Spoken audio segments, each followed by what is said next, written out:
तो बच्चों कल के लेक्चर को हम लोग कंटिन्यू करते हैं और आगे आज हम लोग सेक्स लिंक्ड इनहेरिटेंस को पढ़ने जा रहे हैं। ठीक है ना। तो सबसे पहले तो आप ये जानें कि अगर बात की जाए एक्स लिंक्ड, तो अगर हमें एग्जाम्पल पढ़ना है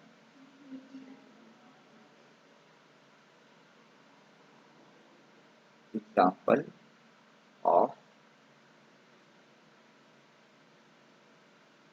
सेक्स लिंक्ड, तो उसमें हम लोग क्या पढ़ने जा रहे हैं, एक्स लिंक्ड पढ़ने जा रहे हैं, यक्स संलग्न इनहेरिटेंस, यक्स लिंक्ड इनहेरिटेंस यानी कि यक्स संलग्न वंशागति पढ़ने जा रहे हैं। ठीक है। तो इसमें आप देखोगे अगर तो दो आपके एग्जाम्पल, एक तो आपने जानते हैं आप लोग हीमोफीलिया, एक तो पहला ये हो गया यक्स संलग्न का उदाहरण हीमोफीलिया, और दूसरा जो हो गया कलर ब्लाइंडनेस।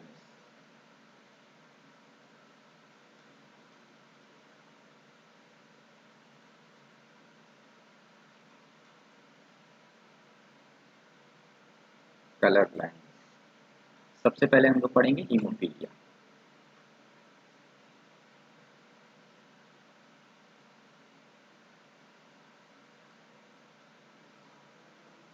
बहुत इंपॉर्टेंट यक्स संलग्न लक्षण है हीमोफीलिया, क्वेश्चन भी यहाँ से पूछे जाते हैं। ठीक है। सबसे पहले तो किसने इसको डिस्कवर किया था, तो डॉक्टर जॉन कॉटो ने इसको डिस्कवर किया था। डिस्कवर्ड बाय हीमोफीलिया की खोज किसने की थी, John auto, John auto.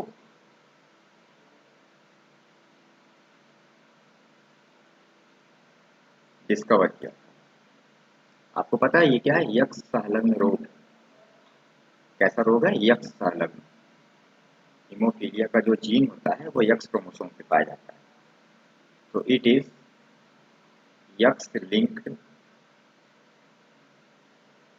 Genetic disease. X संलग्न आनुवंशिक रोग है,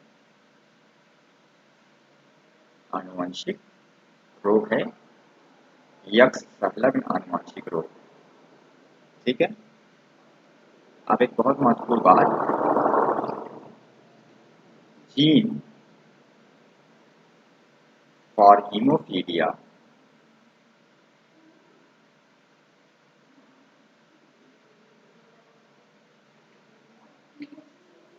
जीन फॉर हीमोफीलिया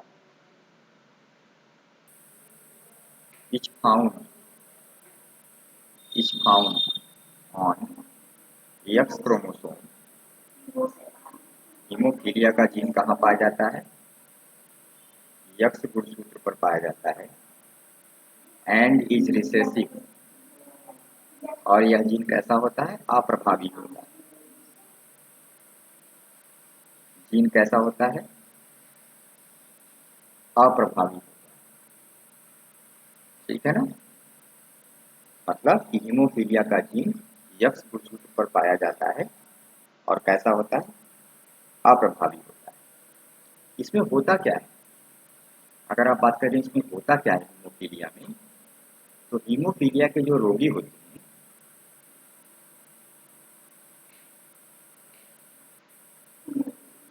हीमोफीलिया के पेशेंट में, हीमोफीलिया के पेशेंट्स में यानी हीमोफीलिया के रोगियों में blood clotting, blood clotting, blood clotting मतलब कि खून का जमना, रुधिर का थक्का बनना, ब्लड क्लॉटिंग नहीं हो पाती, ब्लड क्लॉटिंग नहीं हो पाती, मतलब जिनको हीमोफीलिया हो जाता है ऐसे लोगों के अंदर खून का थक्का, रुधिर का थक्का नहीं जमता। जब उनका खून शरीर से बाहर निकलने लगता है तो उसमें क्लॉटिंग नहीं हो पाती है, होना चाहिए लेकिन क्लॉटिंग नहीं होती। इसलिए किसी चोट के लगने पर किसी चोट के लगने पर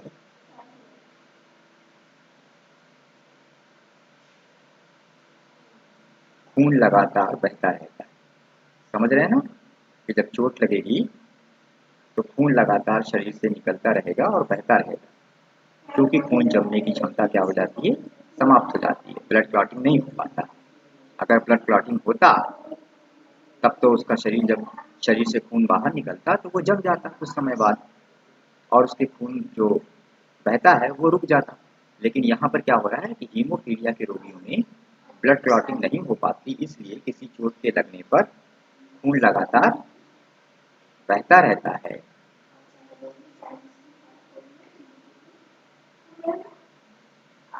बहता रहता है वह व्यक्ति व्यक्ति क्या हो जाएगा, जब उसकी खून शरीर से पूरा निकल जाएगा, बहकर पूरा खत्म हो जाएगा खून निकलकर, तो व्यक्ति की मौत हो सकती है, व्यक्ति की मृत्यु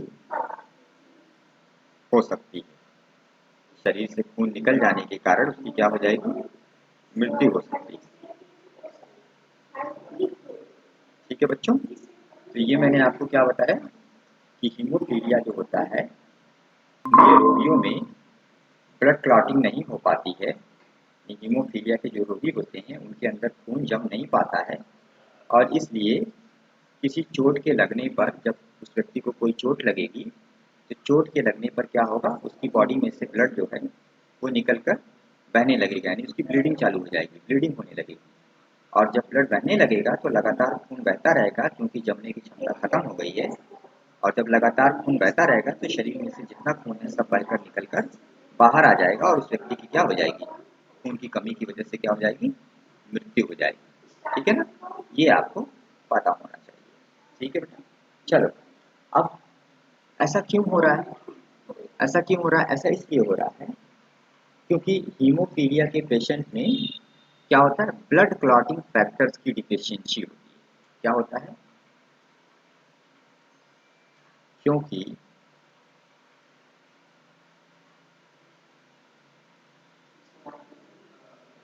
हीमोफीलिया के पेशेंट में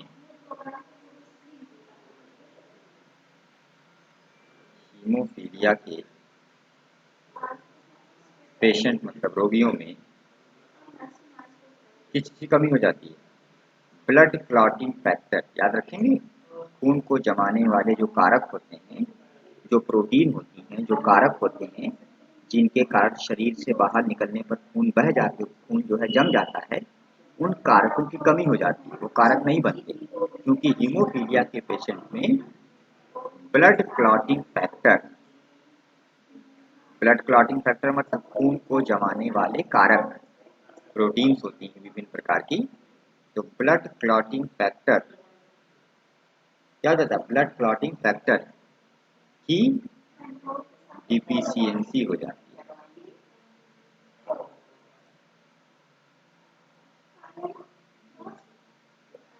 डिफिशियंसी होती है, तो जब उस व्यक्ति के अंदर ब्लड क्लॉटिंग फैक्टर नहीं पाया जाएगा, यानी खून को जमाने वाले कारक नहीं पाए जाएंगे, तो उसका खून जो है जमेगा नहीं, ब्लड क्लॉटिंग नहीं होगी, और इसलिए उसके शरीर से चोट लगने पर खून लगातार बहता रहेगा, क्योंकि खून के स्कंदन, खून के थक्का बनने की क्षमता क्या हो गई है, समाप्त हो गई है।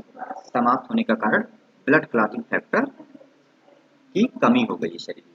अब देखो बेटा, हीमोफीलिया जो है वो तीन प्रकार का होता है। एक होता है हीमोफीलिया, हीमोफीलिया ए, ठीक है। एक होता है हीमोफीलिया बी, हीमोफीलिया बी, और एक होता है हीमोफीलिया सी। ठीक है, तो यहाँ पर आप देखें कि तीन प्रकार के मैंने हीमोफीलिया बताए, तीन प्रकार की हीमोफीलिया बताए, ए बी और सी। अब बात की जाएगा हीमोफीलिया ए की, तो हीमोफीलिया ए में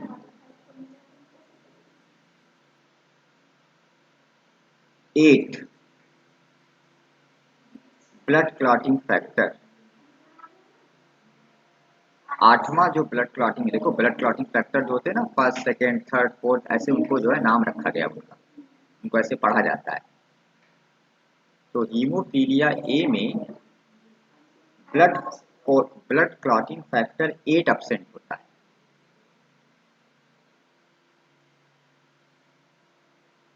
ब्लड क्लॉटिंग फैक्टर कौन सा, फैक्टर नंबर कितना, 8, ठीक है ना। इसी तरह से हीमोफीलिया बी में 9 ब्लड क्लॉटिंग फैक्टर एब्सेंट होता है। ये याद रहना चाहिए, ये एग्जाम में आ सकता है, आपसे पूछा जा सकता है, ये पूछा जाने वाला question, blood clotting factor absent होता है। कौन से प्रकार की हीमोफीलिया में कौन से प्रकार का क्लॉटिंग फैक्टर नहीं पाया जाता, याद रखना है संख्या। और हीमोफीलिया सी में, हीमोफीलिया सी में 11 फैक्टर नंबर कितना, 11, 11 ब्लड क्लॉटिंग फैक्टर एब्सेंट होता है। बात समझ में आ रही है, बहुत आसान है, याद हो जाएगा, याद हो जाएगा, याद कर लीजिएगा आप सब लोग। क्या याद करेंगे, कौन से प्रकार के हीमोफीलिया में कौन सा क्लॉटिंग फैक्टर पाया जाता है, ये याद करना है, ठीक है ना। हीमोफीलिया ए में कौन सा होता है क्लॉटिंग फैक्टर, आपका हीमोफीलिया ए में आपका होता है 8, बी में होता है 9 और सी में होता है 11, ठीक है ना। क्लॉटिंग फैक्टर 8, क्लॉटिंग फैक्टर 9 और क्लॉटिंग फैक्टर 11, याद रहेगा। अच्छा, थोड़ा और आगे बढ़ते हैं बेटा। हीमोफीलिया को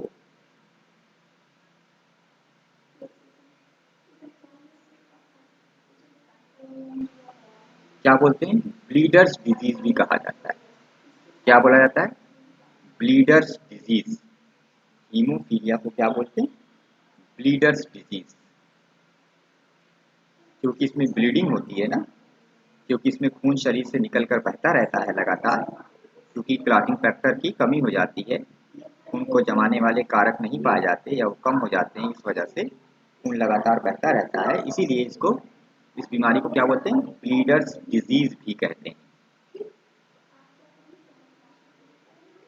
ठीक है। तो किस किस किस को बोलते हैं ब्लीडर डिजीज, हीमोफीलिया को। अच्छा, हीमोफीलिया को रॉयल डिजीज भी कहा जाता है, शाही रोग। कौन सा रोग कहते हैं, शाही रोग। तो हीमोफीलिया को क्या नाम है, एक और नाम इसका क्या है, रॉयल डिजीज, याद रहेगा। हीमोफीलिया को रॉयल डिजीज हिंदी में क्या बोलेंगे, शाही रोग। शाही घराने से इसका संबंध है, राजा महाराजाओं से इस बीमारी का संबंध है, इसलिए हीमोफीलिया को रॉयल डिजीज या शाही रोग भी कहते हैं। तो कई सारे नाम मैंने आपको बताया, एक तो ब्लीडर डिजीज कहते हैं, दूसरा अभी और एक बता दिया, शाही रोग या रॉयल डिजीज भी कहा जाता है। क्यों कहते हैं, क्योंकि इसको रॉयल डिजीज क्यों कहते हैं, क्योंकि इंग्लैंड, आपने सुन रखा है ना, इंग्लैंड एक देश है, इंग्लैंड की महारानी विक्टोरिया, महारानी, इंग्लैंड की महारानी का नाम क्या था, विक्टोरिया, महारानी विक्टोरिया, इंग्लैंड की महारानी विक्टोरिया क्या थी, इस रोग की वाहक थी, वाहक, अभी आगे बताएंगे, इस रोग की वाहक थी। वाहक थी का मतलब ये हुआ कि यह बीमारी उनको नहीं थी, यह बीमारी उनको नहीं थी, लेकिन वो इस बीमारी को क्या कर रही थी, इसकी वाहक थी, मतलब इस बीमारी को वो क्या कर रही थी, फैला रही थी, इस बीमारी को वो फैला रही थी। हाँ बिल्कुल सही बात, ठीक है ना। तो वो इस बीमारी को क्या कर रही थी, फैला रही थी, कैरियर थी, इसकी वाहक थी। वाहक जो होता है वो स्वयं रोगग्रस्त नहीं होता, महारानी विक्टोरिया को हीमोफीलिया बीमारी नहीं थी, वो केवल इसकी क्या थी, वाहक थी। कल वाले लेक्चर में मैंने आपको क्रिस क्रॉस इनहेरिटेंस पढ़ाया था। अब आपको समझ में आ रहा होगा मैंने आपको क्यों क्रिस क्रॉस इनहेरिटेंस पढ़ाया था, ठीक है ना, मॉर्गन के एक्सपेरिमेंट में। तो इंग्लैंड की महारानी कौन थी, विक्टोरिया क्या थी, इस रोग की वाहक थी। इंग्लैंड की महारानी विक्टोरिया इस रोग की क्या थी, वाहक थी, ठीक है ना। चलिए आगे बढ़ते हैं।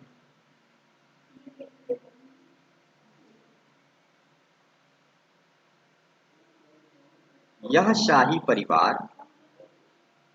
भाई राजा महाराजा थे ना ये लोग, महारानी थी ना, तो शाही परिवार हुआ कि नहीं। शाही परिवार मतलब राजाओं का परिवार। यह शाही परिवार से संबंधित थी।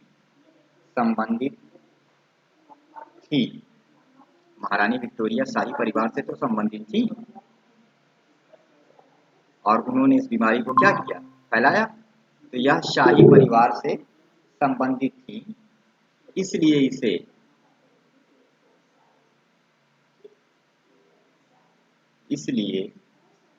इसे क्या बोला गया, इस बीमारी को क्या बोला गया, रॉयल डिजीज, शाही रोग।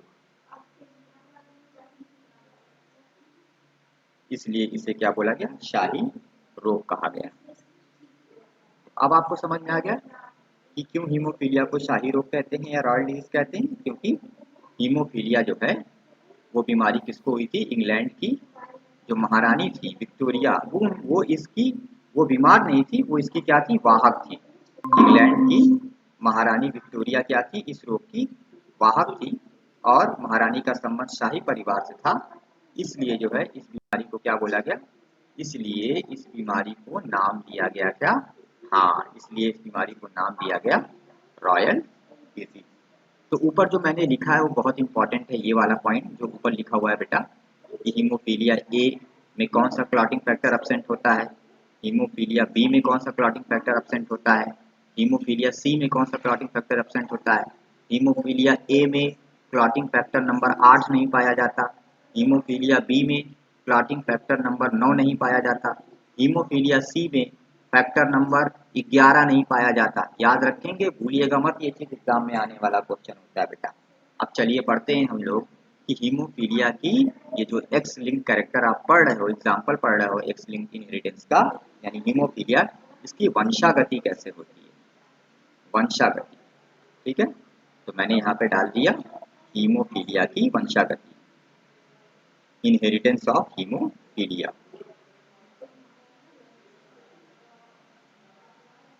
हीमोफीलिया की वंशागति, एक जनरेशन से दूसरी जनरेशन में कैसे हीमोफीलिया बीमारी जो है वो जाएगी, और कैसी कैसी कंडीशन इसमें क्या क्या दशाएं होंगी। तो हीमोफीलिया की वंशागति। चलिए बात की जाए अगर वंशागति की, तो सबसे पहले आप कुछ जीनोटाइप जो हीमोफीलिया के हैं उसको देख लीजिए। जैसे कि यक्स यक्स, यक्स यक्स का मतलब आप सबको पता है, नॉर्मल मेल या फीमेल, नॉर्मल फीमेल, नॉर्मल सामान्य स्त्री जिसको कोई भी रोग नहीं है, ना ही वो वाहक है। यक्स यक्स का मतलब नॉर्मल फीमेल। यक्स यक्स और यक्स के ऊपर लगा दिया यच, यच मतलब हीमोफीलिया। तो यक्स यच यक्स का मतलब हो गया carrier female, carrier normal but carrier female, मतलब यह स्वयं तो रोगी नहीं होगी, इसको खुद तो हीमोफीलिया नहीं होगा, लेकिन ये वाहक है। जैसे महारानी विक्टोरिया जो थी वो इसी प्रकार की थी, कैरियर फीमेल। कैरियर फीमेल क्या करती है, खुद नॉर्मल होती है, खुद नॉर्मल होती है, लेकिन रोग का क्या करती है, प्रसार करती है। खुद क्या होती है, नॉर्मल होती है, लेकिन बीमारी को क्या करती है, फैलाती है, लेकिन रोग की वाहक होती है, रोग का प्रसार करती है, फैलाती है। खुद नॉर्मल होती है लेकिन रोग का क्या करती है, प्रसार करती है। खुद नॉर्मल होती है लेकिन रोग का प्रसार करती है। तीसरा जो आएगा वो दैट इज यक्स यक्स, और दोनों यक्स यक्स पे क्या लगा रहेगा, यक्स लिखा रहेगा। अगर ऐसा है तो इसका मतलब होता है हीमोफिलिक फीमेल। ये जो स्त्री है ये कैसी है, रोगी है, इसको हीमोफीलिया है। क्योंकि इसके दोनों यक्ष पे मैंने यच लिख दिया, तो इसको आप क्या बोलोगे, हीमोफिलिक फीमेल। तो ये महिला या स्त्री जो है वो क्या है, रोगग्रस्त, हीमोफिलिक फीमेल, समझे। और ये क्या होती है, रेयर होती है, बहुत कम पाई जाती है, बहुत दुर्लभ है, जल्दी देखने को नहीं मिलती दुनिया में। ऐसी स्त्रियां दुनिया में बहुत कम पाई जाती है, बहुत कम पाई जाती है। याद रहेगा क्यों रेयर होती है, अभी मैं बताऊंगा। क्यों क्यों क्यों क्यों ये नहीं पाई जाती, मैं बता देता हूँ। या तो ये पैदा होते ही मर जाएंगी, या 12 से 13 वर्ष में जब इनका जो मेंस्ट्रुअल साइकिल होता है, महिलाओं में होता है ना मेंस्ट्रुअल साइकिल, आर्तव चक्र जिसको बोलते हो, पीरियड कहते हो, तो ये जो मेंस्ट्रुअल साइकिल होता है उसके दौरान जब ब्लड निकलेगा, ब्लीडिंग होगी, तो उसमें क्या होगा, इनकी डेथ हो जाएगी। तो ये महिलाएं इसीलिए दुनिया में बहुत कम पाई जाती हैं। कैसी, हीमोफिलिक महिलाएं रेयर। कारण क्या है, क्या मैंने बताया कारण, कारण ये बताया कि या तो ये पैदा होते ही क्या हो जाएंगी, मर जाएंगी, या तो ये पैदा होते ही पैदा होते ही मर जाएंगी, पैदा होते ही मर जाएंगी, बट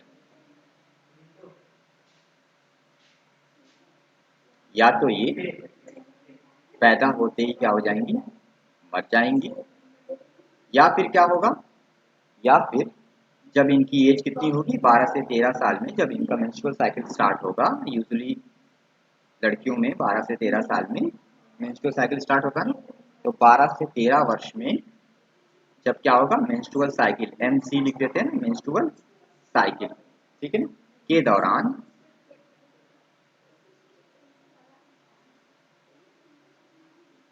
दौरान ब्लीडिंग,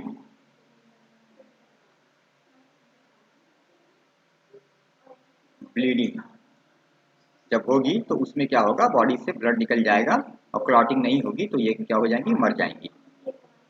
इसीलिए ऐसी जो वुमेन होती हैं वो बहुत कम पाई जाती है, रेयर, रेयर मतलब समझ गए ना, बहुत कम पाई जाती है। अगला जो आपका जीनोटाइप हो जाएगा वो क्या हो जाएगा, वो हो जाएगा XY। अब XY सबको पता है, नॉर्मल मेल, नॉर्मल मेल, सामान्य लड़का, वाहक पुरुष, ये वाहक नहीं होगा, ये नॉर्मल। और एक और लास्ट में XY, और एक Y पे क्या लगा दोगे, H लगा दोगे, ठीक है ना। तो इसको आप क्या बोलोगे, इसको बोलोगे हीमोफिलिक मेल, हीमोफिलिक मेल, क्या बोलोगे, हीमोफिलिक मेल, ठीक है। अच्छा ये तो हो गया क्या, कि इनकी क्या क्या जीनोटाइप होता है। अच्छा हीमोफीलिया जो है मेल में बहुत कॉमन है, तो एक चीज याद रखो, लिख लो यहाँ पे, हीमोफीलिया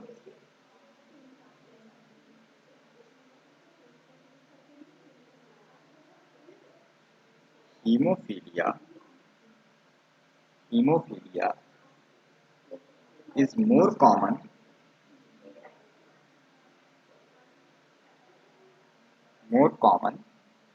इन मेल।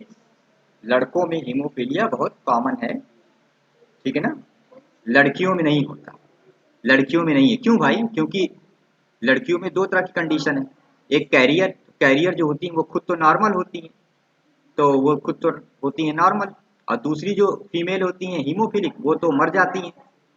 तो दुनिया में कहाँ पे हीमोफीलिया देखने को मिलेगा, लड़कों में ही तो देखने को मिलेगा ज़्यादातर, लड़कियां तो होंगी नहीं, ऐसी रेयर होंगी, और या तो कैरियर होंगी, और कैरियर जो होंगी वो खुद तो नॉर्मल होती हैं, तो उनको उनमें तो बीमारी होगी नहीं। तो इसीलिए हीमोफीलिया जो होता है कॉमन किस में होता है, लड़कों में होता है, मेल्स में होता है, ठीक है। अब कुछ केस हैं बेटा, दो तीन केस हैं, उसको पढ़ लेते हैं लास्ट में, कैसी कैसी कंडीशंस होती हैं हीमोफीलिया में। तो case number 1, case first, case first जैसे कि मैंने लिख दिया एक्स एक्स, और एक तरफ लिख दिया XY, और X के ऊपर लगा दिया H, क्रॉस करा दिया। जब क्रॉस कराया तो क्या आया भाई, इसका इससे क्रॉस कराओगे तो क्या आएगा, X एक्स और यहाँ पर एच लग जाएगा, फिर क्रॉस कराओगे, इसका इससे क्रॉस कराओगे तो ये आएगा एक्स वाई, फिर आप इससे इसका क्रॉस कराओगे फिर आएगा एक्स एक्स, और यहाँ एक्स पे क्या लग जाएगा, एच लग जाएगा, और एक और आपका होगा क्रॉस इसका इससे, और इसको आप क्या बोलोगे, एक्स वाई, यही है ना बेटा। तो ध्यान से देखो, तो ये क्या है, ये है कैरियर डॉटर, क्या है जी, कैरियर डॉटर है ना, तो ये क्या हो गया, कैरियर डॉटर हो गया, कैरियर डॉटर हो गया। मतलब ये खुद तो बीमार नहीं है, ये केवल क्या कर रही है, फैला रही है। दूसरा जो है ये, इसको देखो, दिस इज क्या, नॉर्मल सन, नॉर्मल, नॉर्मल है ना, एक्स वाई नॉर्मल है। इसको देखो तो ये भी क्या है, कैरियर है, कैरियर डॉटर, फिर से एक बार, कैरियर डॉटर, वहां पुत्री है, और लास्ट में देखो तो ये क्या है, नॉर्मल, बॉय है ना, तो ये क्या हो जाएगा, नॉर्मल, एक्स वाई लिखा है, नॉर्मल सन। तो जो तुम्हारा रिजल्ट आया डॉटर में, दोनों डॉटर कैसी, दोनों डॉटर कैरियर, तो रिजल्ट क्या आया कि 100%, 100% डॉटर कैसी है,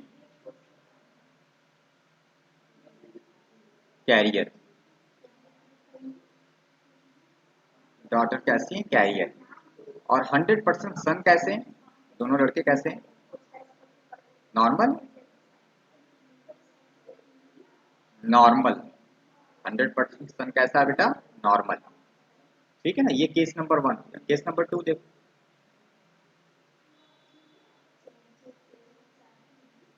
अब की बार क्या करो, इधर करो एक्स एक्स, और एक एक्स पे लगा दो एच, यानी ये कैसी है, मदर कैसी है, नॉर्मल नहीं है, ये कैसी है, नॉर्मल ही है लेकिन ये कैरियर है, और ये है फादर एक्स वाई, नॉर्मल है।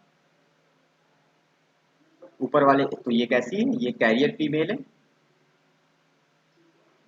कैरियर फीमेल, और ये क्या है बेटा, नॉर्मल मेल, नॉर्मल मेल, ये कैरियर फीमेल है और ये नॉर्मल मेल। अच्छा, क्रॉस कराओ। अच्छा, ऊपर वाले में क्या था वहां पे भी लिख देते हैं, ये नॉर्मल फीमेल थी, नॉर्मल मदर, नॉर्मल फीमेल, और ये कैसा था, ये हीमोफिलिक था, हीमोफिलिक फादर था ना, हीमोफिलिक फादर यानी मेल, इनके बीच में कराया था। जब यहाँ कराओगे तो तुम्हारा रिजल्ट क्या आएगा, यहाँ सेम वैसे ही कराएंगे तो आ जाएगा X X X Y, X X X Y, पहले वाला जो आएगा वो एक्स एच एक्स आएगा, दूसरा आएगा एक्स एच वाई, तीसरा आएगा एक्स एक्स, और फोर्थ आएगा एक्स वाई। तो यहाँ पर जो रिजल्ट आएगा वो क्या आएगा, ये ध्यान से देखो सबका रिजल्ट। तो मैं लिखता हूँ, सबसे पहली वाली डॉटर कैरियर, कैरियर डॉटर, ये जो है हीमोफिलिक सन है, हीमोफिलिक सन, ये नॉर्मल डॉटर है, और ये नॉर्मल सन। तो तुम अगर देखोगे तो तुम्हारी डॉटर अगर तुम देखोगे तो 50% जो डॉटर है, दो है ना, तो दो में से एक 50% डॉटर कैसी है तुम्हारी, नॉर्मल, नॉर्मल, और 50% डॉटर तुम्हारी कैसी है, कैरियर, कैरियर। 50% तुम्हारे सन, अगर सन देखोगे तो एक जो है वो हीमोफिलिक है, तो 50% सन कैसे हैं, हीमोफिलिक, ठीक है।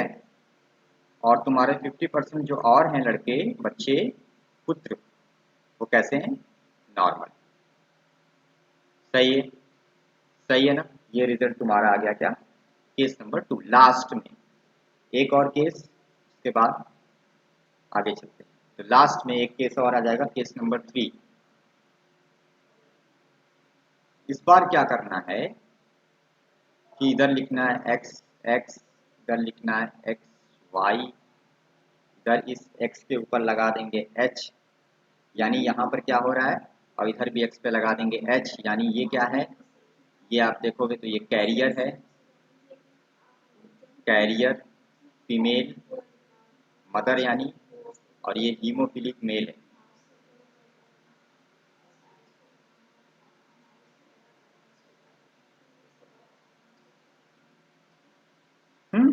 क्रॉस करा दो तो X X X Y X X X Y पहला वाला, एक्स एच दूसरा वाला, एक्स एच वाई तीसरा वाला, एक्स एच एक्स फोर्थ वाला आएगा एक्स वाई। ठीक है ना। तो ये जो आया, अब तुम इसमें देखो कि ये कैसे कैसे आए हुए हैं सबको, तो तुमको पता चलेगा कि जो पहली वाली है वो है क्या, हीमोफिलिक डॉटर, जो बहुत रेयर होती है, मर जाती है, बताया था ना इसकी डेथ हो जाती है।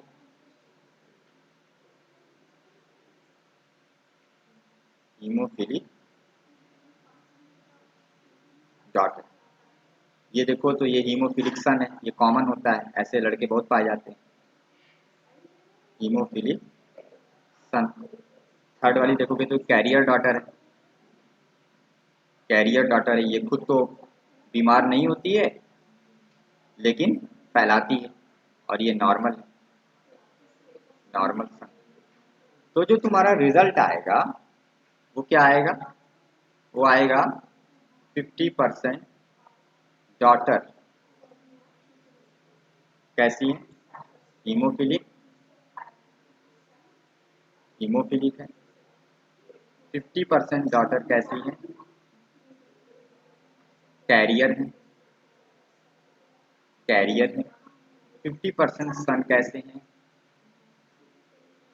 हीमोफिलिक है, हीमोफिलिक है। और 50% सन और कैसे हैं, नॉर्मल। सही ना। चलिए, समझ में आ रहा होगा। लास्ट में एक नोट लिख देते हैं, हीमोफिलिक पेशेंट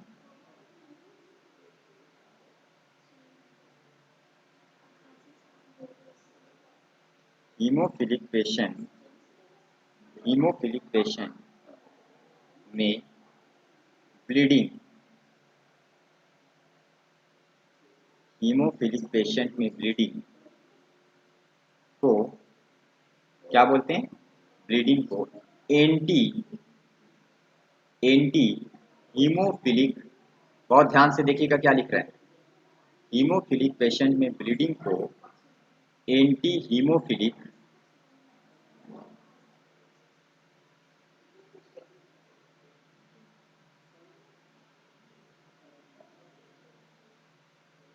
ठीक है ना, ग्लोब्यूलिन, इसको शॉर्टकट में बोलेंगे AHG। क्या लिखा बेटा, anti haemophilic globulin, AHG। Injection, injection है, इंजेक्शन देकर रोका जा सकता है। तो इनका खून रोकना होगा तो क्या करना पड़ेगा, इनके अंदर खून को बहने से रोकना होगा, तो इनको जो इंजेक्शन देंगे उसका नाम क्या है, anti haemophilic globulin, AHG। Injection देकर रोका जा सकता है। समझ रहे हैं ना बेटा। तो ये आपको याद रखना है। तो ये मैंने आपको पढ़ा दिया क्या, पहला एक्स लिंक्ड इनहेरिटेंस, जिसको आप क्या बोलते हो, हीमोफीलिया। नेक्स्ट लेक्चर में हम लोग एक और एक्स लिंक्ड इनहेरिटेंस पढ़ेंगे जिसका नाम है कलर ब्लाइंडनेस। ठीक है, आज के लिए इतना रहेगा।